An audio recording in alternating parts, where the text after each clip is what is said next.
Je vous présente souvent ce profil de développeur senior qui, après ses études, a été dans une boîte et y a fait 10 ou 20 ans de carrière sans jamais voir autre chose. Ce genre de profil, j'ai tendance à dire qu'il a pas la ref quand je parle de comment les choses pourraient être mieux faites, mais avec le recul, je me suis rendu compte de quelque chose d'assez étonnant de ma part. Je n'ai parlé quasiment que de négatif sur ma chaîne. Alors à mon sens, c'est pas vraiment du négatif parce que je pointe du doigt des défauts pour proposer des améliorations. Pour moi, c'est très positif d'améliorer l'existant. C'est quelque chose de très enthousiasmant pour moi. Mais c'est vrai que du coup, je ne fais que parler de choses qui ne vont pas. Et du coup, je vous ai jamais partagé ma meilleure expérience en 12 ans de carrière en tant qu'ingénieur informatique. C'est assez dommage parce que je critique le fait que les gens ont pas la ref et je vous donne pas la ref. C'est complètement what the fuck. Mais on va corriger le tir de ce pas. Salut à tous, c'est Raph. Sur cette chaîne, on parle du monde du travail dans la tech. Et aujourd'hui, je vais vous faire profiter de mes 12 ans de carrière en tant qu'ingénieur informatique. Pour le contexte, ma carrière a été très riche dans le sens où j'ai fait beaucoup de jobs différents. En 12 ans de carrière, j'ai bien pu voir 6 ou 7 entreprises et étant donné que j'ai pas mal travaillé avec les ESN, finalement, on multiplie par 2 cette expérience parce qu'on voit 2 organisations de travail en même temps. Et comme c'est quelque chose qui m'intéresse beaucoup, et ben sachez que j'ai pas mal de choses à dire sur ce sujet, mais aujourd'hui on va sortir le positif. Ce que je trouve cool, c'est que je vais pouvoir donner des noms. En général, quand je parle de négatif, j'aime pas donner des noms. Pour 2 raisons très simples. La première, c'est que globalement dans ma carrière, j'ai quasiment vu que des gens qui essaient de faire de leur mieux. Et donc j'ai toute confiance sur le fait que dans leur carrière, le projet sur lequel ils ont travaillé ou vont travailler vont être d'excellente qualité. C'est juste qu'au moment où je suis arrivé dessus, j'avais des choses à redire, et il y avait des choses assez négatives. Et la deuxième, c'est que souvent c'est négatif peut-être sur le point technique ou organisationnel, mais il y a souvent quand même des points positifs à en tirer. Une expérience professionnelle, c'est pas tout noir ou tout blanc. Évidemment, quand je parle de quelque chose de négatif, je grossis le trait, et donc du coup, j'ai pas envie de citer de nom pour pas associer le nom à cette chose négative, alors qu'en réalité, on vit dans un monde de nuances de gris, et donc du coup, c'est pas mérité. Mais là, je vais citer des noms parce que c'est du positif. Gardez en tête cependant,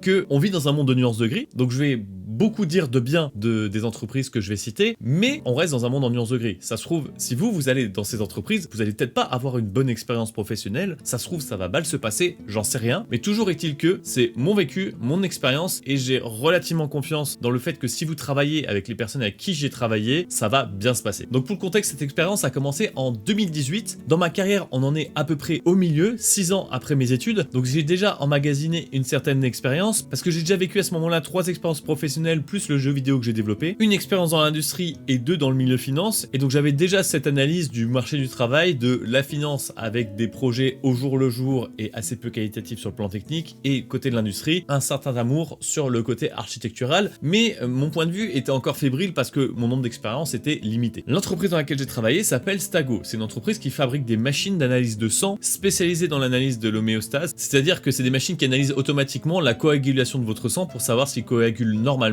beaucoup trop ou trop peu. Les anciens collègues, je vulgarise beaucoup, sautez pas de votre chaise. Étant donné qu'on est dans un secteur industriel et qu'on travaille sur des machines, il y a donc plusieurs couches sur le projet. Il y a notamment la couche pure robotique, la couche logicielle un petit peu plus haut niveau qui gère l'automate, et la couche très haut niveau qui gère la partie complètement métier, donc l'analyse de sang à proprement parler, mais aussi la gestion des dossiers, etc. Je rejoins donc cette dernière équipe sans trop savoir à quoi m'attendre, et finalement j'y serais resté 3 ans, ce qui est une exception pour moi. Je crois que c'est l'expérience professionnelle la plus longue de mon CV d'ailleurs. Et j'ai eu accès à cette opportunité parce qu'une entreprise au nom de Cerebris est rentrée en contact avec moi. Il s'agit d'une ESN, et je la cite aussi parce que j'y ai vécu du positif. Assez paradoxal que je cite une ESN comme point positif dans ma carrière, alors que justement j'ai fait une vidéo qui critique les ESN dans les plans carrière des développeurs juniors. Mais justement dans cette vidéo, je vous disais que une ESN était qualitative pour vous en fonction des clients qu'elle a, et justement je trouve que cette entreprise a des clients intéressants qui vont vous proposer des jobs sympas. Bien évidemment avec eux, je n'ai été que sur une seule mission, mais globalement les clients qui m'ont présenté étaient un petit peu dans la même vibe que ce que j'ai vécu, donc bien évidemment je vais pas parler au nom des autres personnes qui ont travaillé avec eux, mais dans le cas de cette expérience avec Stago, Cerebris a également été un élément positif, donc je le cite. Donc le projet sur lequel j'ai travaillé, c'est un projet en C#, et il faut que je m'arrête tout de suite sur la composition des équipes, parce que c'est là où on voit exactement la qualité de ce genre d'entreprise. Dans les équipes de développeurs, il y avait un architecte pour en moyenne 4 à 5 développeurs, ce qui est quand même beaucoup. C'est-à-dire que dans le petit open space dans lequel on était, il y avait au moins 3 architectes, et c'est sans compter les chefs d'équipe qui feraient plutôt office de tech lead, je dirais. L'équipe de la partie plus bas niveau que j'ai citée précédemment est composée de la même façon. À côté de ça, il y avait une équipe en charge du CI/CD et de l'outillage qui permet aux développeurs de délivrer du travail de qualité. Chaque équipe de développeurs avait son équipe Carac en charge de faire les spécifications et aussi les premiers tests. Mais il y avait également tout un tas de couches de testeurs sur machine pour pouvoir tester le logiciel en conditions réelles et pouvoir remonter un maximum de bug pour qu'il soit corrigé. Je sais pas combien d'expériences vous avez eu dans lesquelles il y a autant d'investissement dans la qualité. Pour ma part, à part cette expérience, 0, et je suis prêt à mettre ma main à couper que je risquerais pas d'en trouver de sitôt. Alors on est un peu dans un cas extrême, faut expliquer aussi qu'on est dans l'industrie, donc dans l'industrie quand on lance un projet, a priori la machine elle sort dans 10 ou 15 ans et on n'a pas envie que ce qu'on développe aujourd'hui, ça ne fonctionne plus dans 10 ans. Donc on pousse à fond le curseur de la qualité, ça coûte de l'argent certes, mais ça fiabilise le produit. Comme beaucoup d'autres projets sur lesquels j'ai travaillé, on était en méthodologie agile, sauf qu'ici la méthodologie agile était vraiment respectée rigoureusement. Ce qui m'a aussi impressionné dans cette expérience, c'est l'automatisation qui permettait de garantir la qualité du travail fourni. À titre d'exemple, j'ai découvert qu'on pouvait paramétrer Git de façon à ce qu'on ne puisse même pas commit si le commit ne respecte pas un certain pattern. En l'occurrence, avoir un titre avec un certain format et une description. Mais en plus, j'ai découvert qu'en dans une usine logicielle, on pouvait mettre en place tout un tas de tests automatisés qui permettent de vérifier la qualité d'un code. Et donc en fait, c'est pas juste faire tourner des tests unitaires, des tests fonctionnels, etc. Il s'agit aussi de faire tourner des tests qui vérifient la qualité, ce qui sert notamment à bloquer votre PR si elle ne respecte pas, par exemple, certaines règles architecturales ou par exemple la coding style de votre équipe. Rien n'est laissé au hasard, les architectes veillent au grain et n'hésitent pas à lancer des chantiers techniques pour maintenir à jour le projet. Sur le plan humain, ce qui était vraiment intéressant, c'est qu'il y avait un rapport de confiance dès le début. Et si je souligne ce point, c'est parce que dans ma carrière, j'ai aussi vécu des climats de méfiance, c'est-à-dire que tant qu'on n'a pas montré patte blanche, les personnes ne nous font pas confiance, et donc du coup,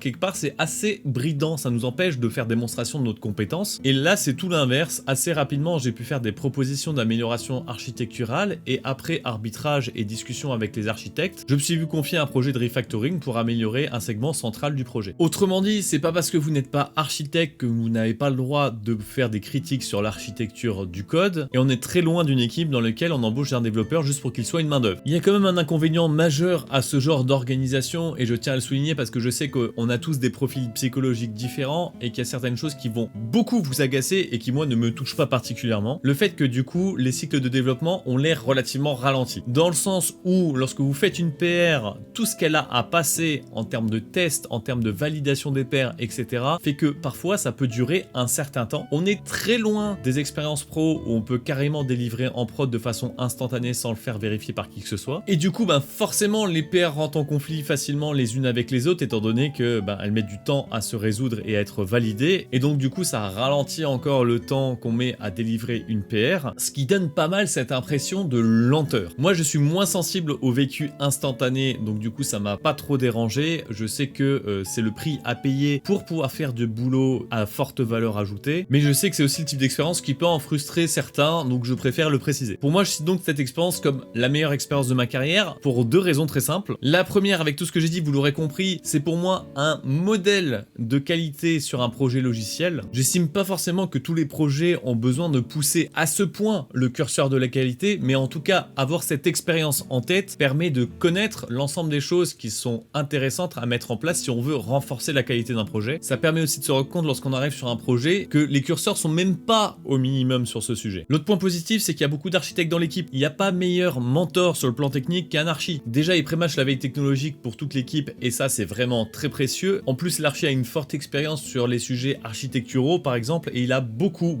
à vous enseigner tant que vous n'avez pas l'expérience adéquate pour être capable de faire le même job. Donc c'est non seulement une expérience sur laquelle j'ai pu faire valoir mes compétences et mes points forts, mais c'est aussi une expérience sur laquelle j'ai pu apprendre énormément sur des compétences sur lesquelles j'étais pourtant déjà très solide. Ça m'a permis aussi de faire la comparaison par la suite avec les expériences professionnelles suivantes et de réaliser qu'on ne développe pas plus vite avec un curseur qualité qui est très bas, parce que la dette technique s'accumule tellement en quantité et tellement vite qu'en réalité le travail des développeurs est fortement ralenti, et donc on a d'un côté le coût de la qualité mais de l'autre côté le coût de la non-qualité. La grande différence entre les deux types de projets, c'est que les projets sur lesquels il y a un fort coût de non-qualité, il y a aussi un énorme risque que le projet s'écroule en prod, parce que souvent c'est des projets sur lesquels on délivre en prod très vite avec très peu de tests, et donc du coup le risque de bug est majeur. Ça m'a permis aussi de voir de mes propres yeux que c'est pas parce qu'un développeur produit des bugs qu'il n'est pas bon, et que le développeur peut faire ce qu'il veut, il ne sera jamais capable de tester aussi bien que le fait un testeur, et il ne sera pas capable de protéger le projet comme est capable de le faire tout un arsenal qualité qui permet de garantir la fiabilité du delivery. Un bug provoqué par un développement peut être découvert